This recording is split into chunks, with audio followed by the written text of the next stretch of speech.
Welcome to the Secure Connections podcast, brought to you by IOTA, the Internet of Things Security Services Association. I'm Brian Sherman, Content Director for IOTA and host of our weekly channel, Cybersecurity Story. My special guest on today's episode is Michael Crean, CEO of Solutions Granted. Today we'll be discussing some of the latest cybersecurity threats, some ways MSPs can streamline their protection operations, and a few more things along the way too. So I'm looking forward to our discussion today. Welcome back to the Secure Connections podcast, Michael. Thanks for having me again, Ryan. So glad that you could join us today. It's been not too long since we chatted. I think it was a little earlier this year. We had a chance to sit down, but a lot's happening in 3 or 4 months these days. Feels like a lot happens in 3 or 4 days. It's true. It's true. So how is life in the Washington, D.C. area? It's going well. We're still a little bit chilly in the mornings, but getting warmer. It's feeling good. And it's nice to be outside. I hear you. How are things opening up business-wise for most of the companies in that area? They have been. And I would say that there's a large shift of people starting to go back to work as well and not working from home as much anymore. Yeah, it'll be interesting to see what happens over the next few months. I'm seeing some businesses that are kind of opening, kind of closing. They're going back and forth a little bit, like a pendulum, to see the comfort levels of various employees and vaccinations. And it's an interesting time we're living in, I think, right now too. It is, and there's a lot of personalities at play as well. Hearing a lot from our partners, and some of them saying that my employees are refusing to come back to work until they can be guaranteed that everybody is 100% vaccinated. And it's a big statement. Yeah, there's going to be some interesting discussions around policies, I think, at the workplace that'll be ongoing. Yeah, for sure. Yeah, I've seen a few of those things as well. But yeah, those are luckily issues that we don't have to deal with at the moment.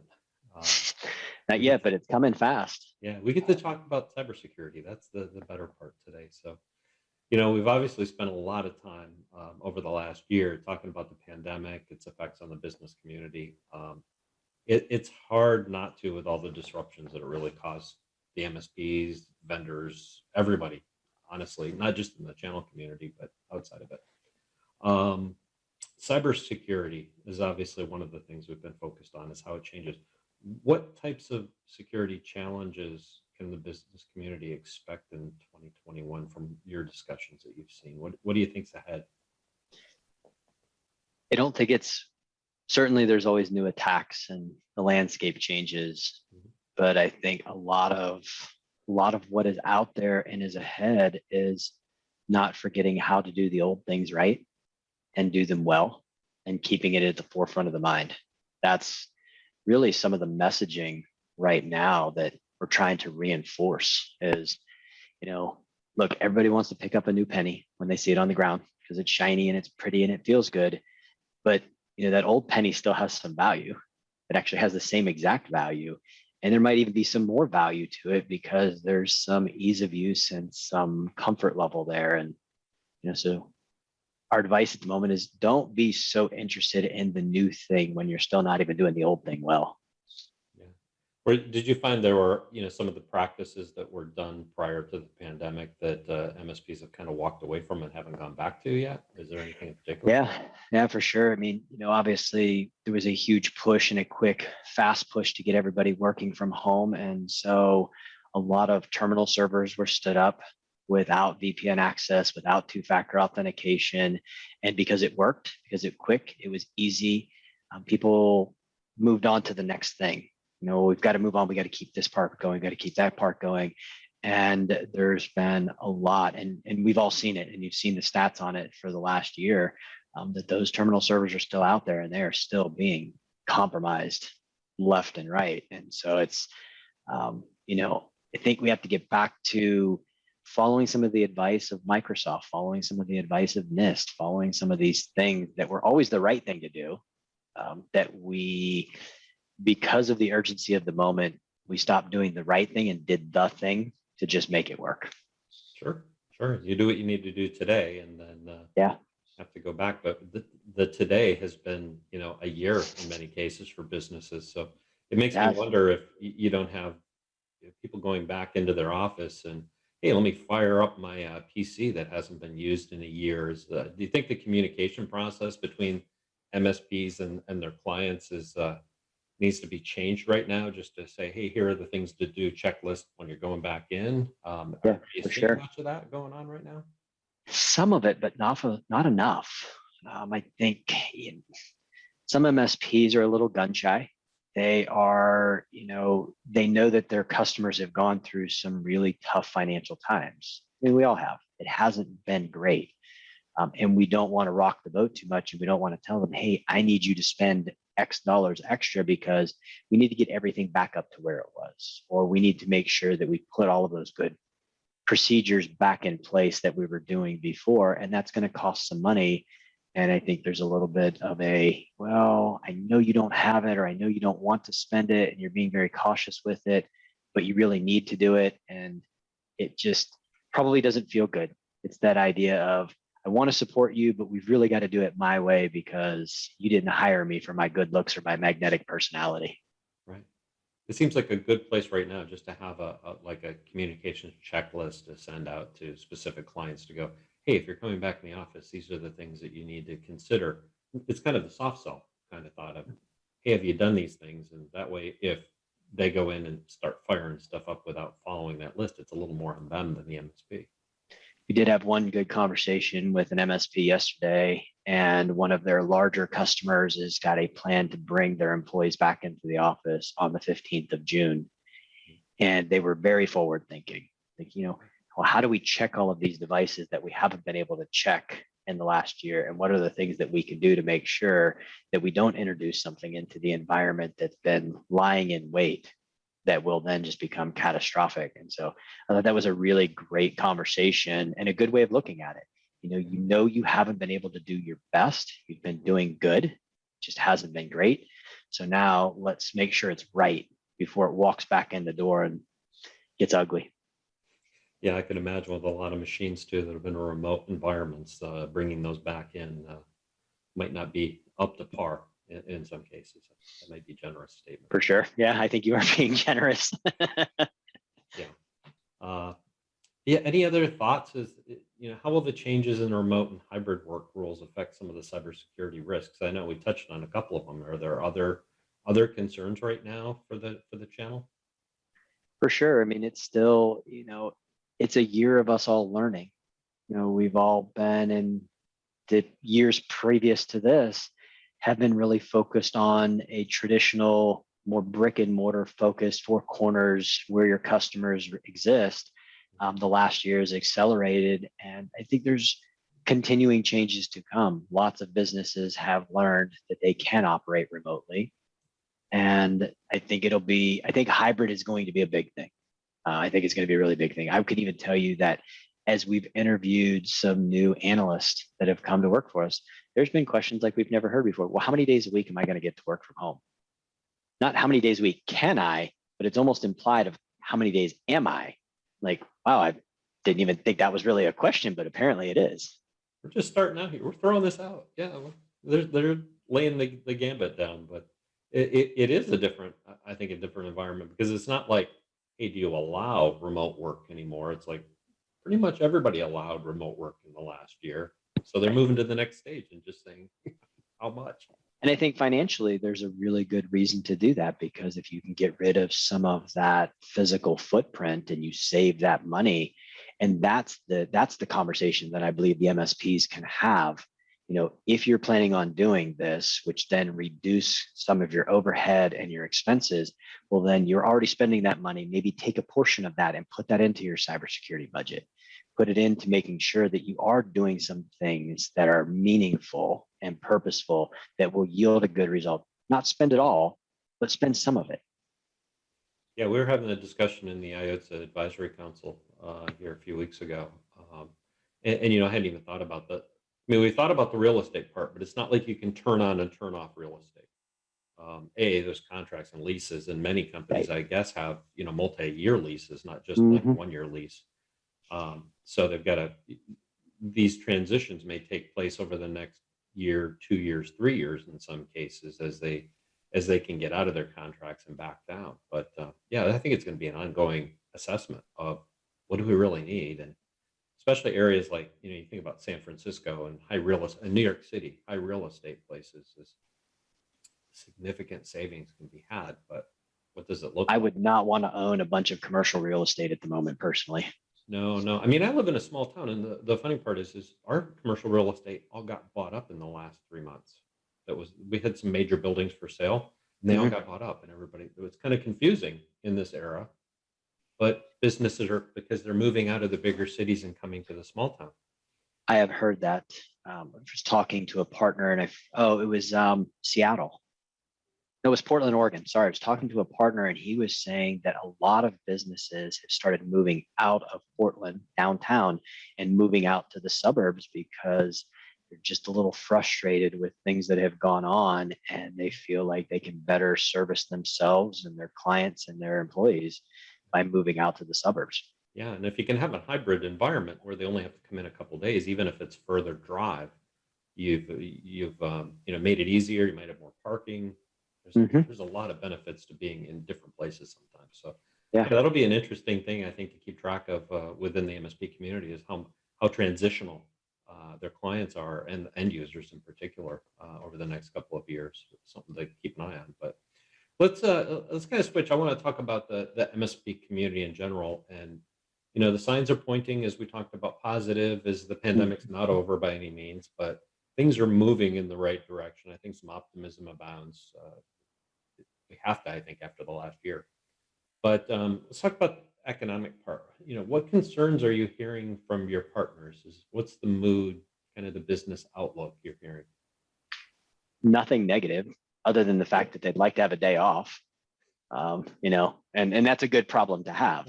But every single MSP that we're talking to is just kind of going crazy at the moment. There's so much work to be done, so much time that has to be spent. They're having a hard time keeping up. The one thing that we have heard is that they're looking to hire and they're having a harder time hiring.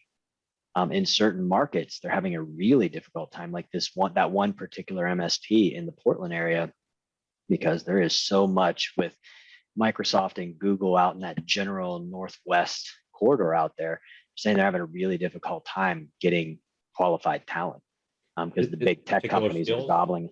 It's just the big tech companies gobbling it up. Are there any particular skills they're having the hardest time finding right now? Everything. It didn't sound like there was. I mean, it has certainly been, when you talk about the cybersecurity space. I mean, people have been talking about this for years. There has been a significant shortage of trained professionals that are out there. I mean, 2 years ago, I think we were sitting at six or 700,000 jobs going unfilled. So I can only imagine. I haven't seen any numbers for the end of 2020 or what's happening in 2021, but there isn't a lot of downturn in the security industry at the moment, and it seems to be ramping up exponentially. Yeah, and I think I try to keep track of like the CompTIA jobs numbers, and I think they've rebounded very, very quickly, as you would expect, and I don't think they dropped anywhere near as significantly as most of the other industries did. But cybersecurity is one of those pain points. I know that finding those that are credentialed, those that have the ability to do evaluations, do pen testing, especially the higher level stuff, is Mhm. it's not a commodity; it's a rare resource. Truly is. So, what opportunities, and I want to check this, what opportunities are you finding, that are any unique things you're hearing from your partners right now as we move to the next stage? I would say that their customers are definitely more concerned and interested in security. So it's no longer discussions that are being had just in the corner with two people. These are boardroom discussions that are now taking place. People are truly interested. I do believe as well that 2, 3 years ago, maybe even last year, there was a lot of comments of, I'm too small. Why would somebody want to attack me? I don't have anything of value. I haven't heard that now for the last 4 months. And so it's really, I think that's a really great thing, is that the MSPs that are servicing the MS or the SMB community Mhm. have really come to the point of understanding of, they have something of value, whether they know how valuable it is or not, and people want to take it. Yeah, that makes sense. Do you think the pandemic had anything to do with that too? Because I know there were a lot more time. I heard from a lot of the MSPs that I know well that they got a lot more face time with not just the owners of the companies, but with many of the end users, and were able to kind of, I won't say sell their value proposition, but they were engaged much more. I don't know if that's helped or if I there's think some it other did. things that. And I do believe that we all connected at a bit of a different level over the last 12 months. We became more concerned about one another. Conversations didn't just start about, did you get that quote? What do the numbers look like? It's like, hey, how are you doing? How's your family? Are they healthy? Anybody? Is everybody doing okay? And now I would even say the conversations are really around the vaccine. Have you gotten your shot yet? Have you gotten your second shot yet? And then the biggest one that's happening when everybody finds out you get sick, what, did you get sick? What were your symptoms? What happened with you? And so I still think that a lot of that is going on. So it isn't just talking about business and the business of business. There's still a lot of personal connections happening. Yeah, that's I don't not think a I can bad. ever remember somebody asking me if I got the flu shot before. Yeah, that's never come up No, that I remember. But no, I mean those. But the engagement kind of has gotten more personal. To your it point, has. I do agree, and I've learned way too much about people that don't make their beds from Zoom meetings. That's I think we've gone beyond that point, at least after the first couple months of Zoom meetings. But hmm it's a Yeah, good thing. I haven't seen any good Zoom gotchas yet, or lately. I haven't seen any. I mean, there was in the very beginning, there was some really good ones, people showing up, not realizing their camera was on with no shirt on, or, walking in with they're going to the bathroom, but the camera's down and you can, yeah, I haven't seen anything like Family that lately. members walking behind because they left the door open. Yeah, it's not. hmm I think that's toned down. Plus, people figured out how to turn on the background, so that minimizes a little problem too. Right. So that's yeah, it's a different level of engagement now. But now one of the More things, personable. yeah, and I'm gonna stick on the business focus just a little longer too, because I know there was a lot of money infused, government incentives, grants, federal, state, local level in some cases over the last year. So economists are all over the board about long-term effects financially to businesses after the pandemic. Are you seeing that uncertainty affect businesses' investments, particularly in the cybersecurity space right now? I haven't personally. It's and if you look at it, I mean, there is the amount of investing and acquisition and private equity and that's happening in the cybersecurity field. It is still ramped up. It's still moving at an exponential pace. Even MSPs, you are seeing MSPs coming together to small MSPs become a medium-sized MSP. And so there's a lot of mergers and acquisitions happening out there. And it doesn't seem, I mean, obviously, there's a little bit of the ambulance chasing that's happening out there, where there are businesses that are in trouble because not everybody is running a good business. And so there's a lot of people that are looking for deals. But primarily, I mean, if you are it was, and I think it was Robert Herjavec that said this. Yeah, it was him at the beginning of the pandemic, and he was talking about how it was a lot of this. He didn't say bottom feeding, but I'll call it bottom feeding that was going on, where people were looking for deals and they were looking for businesses that were struggling and they were coming in at pennies on the dollar. And his advice is if you're not in a position that you need to sell today, don't. It's because there'll be three types of businesses that come out of this pandemic. There'll be the ones that fail and through no fault of their own. They just got put in a position where they couldn't succeed. There'll be the others that tread water and they will stay exactly where they are. And those businesses will be looked at as you did a great job, way to go. And then there'll be the unicorns. And those unicorns will be the ones that succeeded and grew. And if you are in that position where you feel like you're a unicorn and you're looking for an exit strategy, wait till the pandemic is over, because whatever your X factor going in was, it is going to be exponentially more because you did something that was very uncommon and unique. So I think it was a good story to hear, especially from somebody that I revere as a really great speaking authority in the cybersecurity industry. Yeah. No, I think that, you're just reminding me of one thing. I haven't heard Joe Panettiere on Channel E2E kind of beating the drum on M&A lately. So I don't know if he's changed his focus on it, but I haven't seen the daily update. So maybe I'm not paying attention. I should probably be focusing a little more on that. But it's good to see that there's a lot of investments and M&A opportunities going on in the channel, because I think that's a sign of health, It is. but also opportunity as well for everybody. So one of the things that I want to talk with you, because I know that with Solutions Granted, it's an opportunity or an area that you focus on a lot, resource utilization and cybersecurity in particular. What are some of the ways an MSSP can help MSPs get the most from the resources? You mentioned a lot of people are having a tough time trying to find just people to hire right now. How can MSSPs help, especially in that cybersecurity space? Well, one, the talent's already there. So it's not like, you know, depending on where you're at in your journey and what cybersecurity means to you, to offer your client true MSSP services, in my opinion, there has to be 24/7 monitoring behind that. That is incredibly expensive to stand up a facility and people that are around the clock doing their job, because most MSPs, yes, you've got an on-call person and they've got their phone and they've got whatever, that contact method is, but they can go to sleep. And that's okay because nobody's expecting them to be wide awake, already knowing what the problem is. But when you're an MSSP, people expect you to be there 24 hours a day, 7 days a week. It does not matter if it's Christmas. It doesn't matter if it's New Year's. It doesn't matter if it's your wife's anniversary or your kid's birthday. You are meant to be there. Just like most fire stations across the country, most of them are sleeping in the firehouse because when it's time to go, they go. And that is something that it is a very expensive and it is a time consuming proposition. And so to be able to partner with an MSSP that already has all of that, that is powerful. And it's not building it up, it's not ramping up. It is instantaneous 0 to 60 at the moment you say go. And that's a huge value in getting resources now. And along the same lines, a customer is going to get breached. It's going to happen. We've all had it. Every MSP has had some customer that's gotten breached. And to have an MSSP that you can call, say, my customer has a problem. We need to talk about this and understand what the next steps are.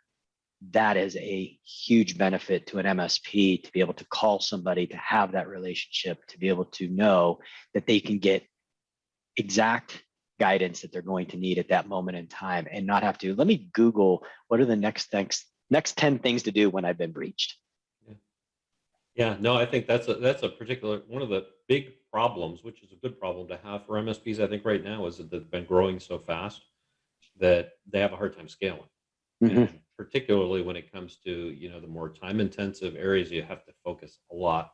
Cybersecurity rises to the top of that stack, and the other part is certifications and training, because in cybersecurity it takes a lot more than in some other areas like networking, and they're not to say they're those are easy things to do, but those are some of, I guess, more considered the basic skills that an IT person would come with these days. So yeah, I can see where it helps to have a partner, not just to fill the gaps, but to help take it to that next level at that point.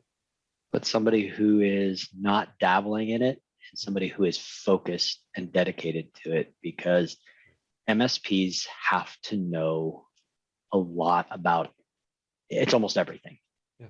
That's hard. And it's hard to be really successful when everybody's looking at you and hoping that you know it all. That is a very tough place to be in. If you're an MSSP, you get to focus on security, and you don't really care that somebody can't print or they forgot their password, or the other 8,000 things that every help desk MSP deals with, of the tougher part of business, in my opinion, because my bedside manner is just not good for that. I understand. I have those days. Tell me, which cybersecurity services do MSPs typically come to you for? Which ones are they most comfortable outsourcing, or is it a broad base? Tell me kind of some of your typical engagement. It's very broad based. I would say that it is interesting. Last year, every conversation started off with a SOC. I need a SOC. I need a SOC as a service. What does that mean to you? And then trying to understand, that's, I think maybe that's really a different way of approaching it from an MSSP's point of view, is sometimes really understanding what are somebody's expectations, because there's so much information out there and there's so many people speaking authoritatively of what it's supposed to mean. And people just kind of gravitate to that, and they get like a lamb being led to slaughter sometimes. They really don't know what's about to happen, but it's happening. Right now, very interestingly enough, and I'm going to blame Gardner on this, and I'm not going to say it's their fault, because they do have such an amazing following and they do speak very authoritatively. People are talking about XDR and MDR, and they are so focused on it. And, it comes back to the looking for the unicorn, looking for that shiny new penny, and coming back and saying, hey, we can do all of those things. But, let's say that there was 10 things in building the house, right? And you're talking about MDR, and MDR might be number 8, but I'm looking at number 2 and 3, and you're not doing it. And that just leaves an incredible weakness that makes the MDR struggle to even be more effective. And, it's not even spending money sometimes. Sometimes it's really just about a configuration change and getting the customer to agree, instead of them saying, I'm sorry, we're not doing this 2-factor authentication thing because it's just a pain. Well, yeah, good stuff is not easy. But it sounds like you need to have the levels and the layers in the right order, though, For sure. in order to build a good defense. I believe, there's obviously lots of manufacturers out there that are saying, well, if you do this one thing with us, this brand new widget, then we're just going to be able to save the day. Sounds like a good story. I'm not sure I want to buy it. I get that. Now I know, next time that we get together, I want to dive deeper into the SOC discussion and some of the different parameters that would be around that. But unfortunately, we're getting a little closer on time today. But one really big one. So one big one on the SOC, yeah, and it's a really interesting conversation, is people are talking about firewalls and switches and core and critical assets and endpoints. It is amazing to me, and out of every 10 conversations, 8 of the times I'm talking, it's like, well, what are you doing with 365? What are you doing about SOC services and log monitoring for 365? And it's almost this light bulb moment. It's like, well, what do you mean? What am I doing? I'm not doing anything. Why should I be doing anything? It's like, oh man, are you kidding me? Because you've got your collaboration out there, you've got your mail out there, you've got your file services out there, you've got Active Directory out there. It is probably the one thing that I believe right now in 2021 should be more of everybody's focus in providing SOC services around 365. Is it more of an issue that they think Microsoft has it pretty well covered, or that there's not a security gap there? There's that, part of the problem that we deal with account takeovers in 365 and phishing and spear phishing is because everybody believes Microsoft's got it covered, and they don't. And they don't even tell you that they have it covered.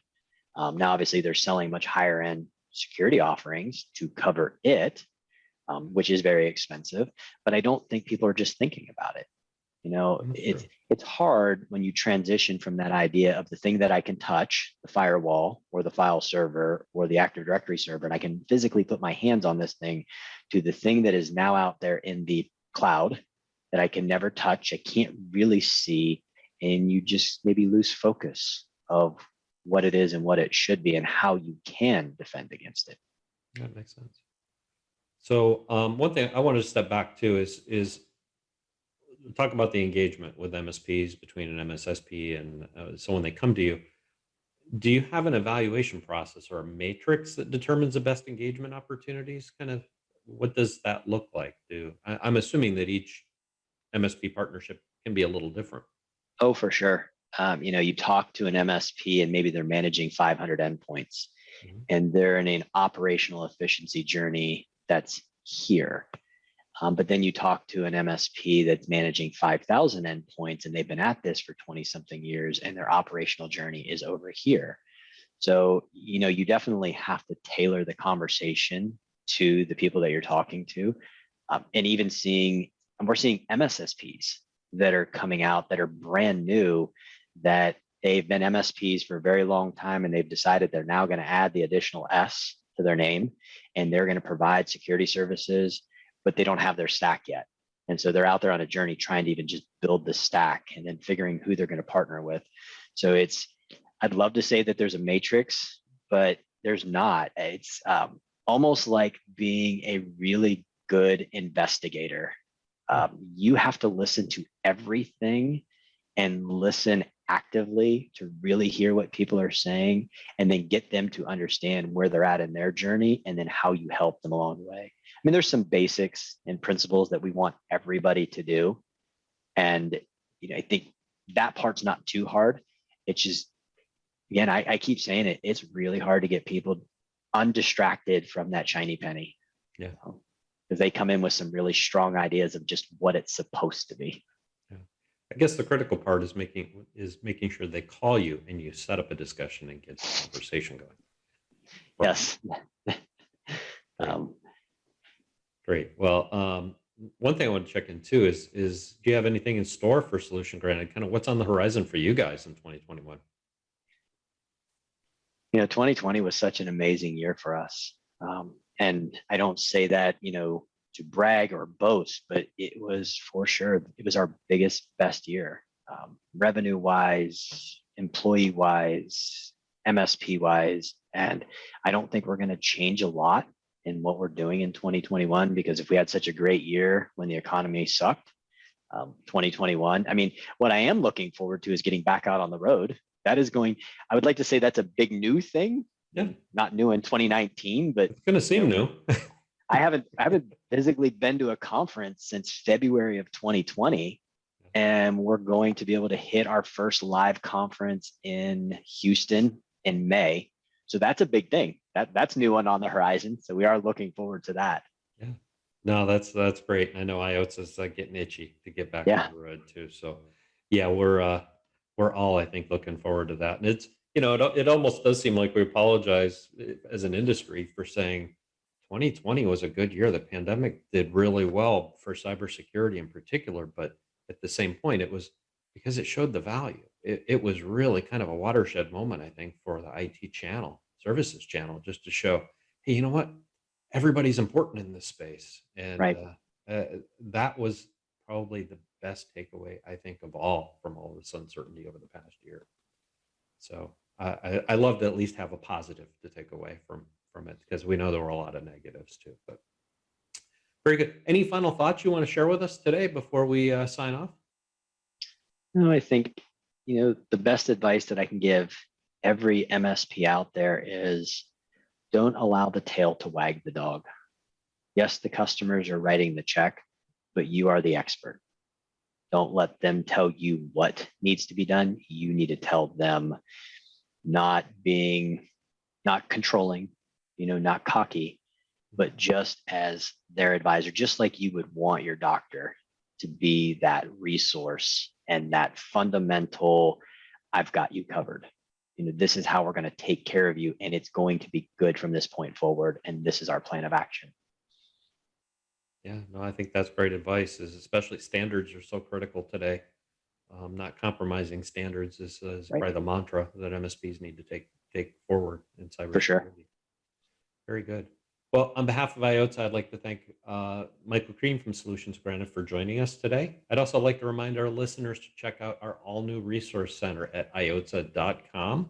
In addition to the vast library of Secure Connections podcasts, you'll find a host of information on channel-focused cybersecurity vendors, blogs, on-demand security panel videos, and a lot more useful information for MSPs. Have a safe and secure day, and thanks again for joining us for the Secure Connections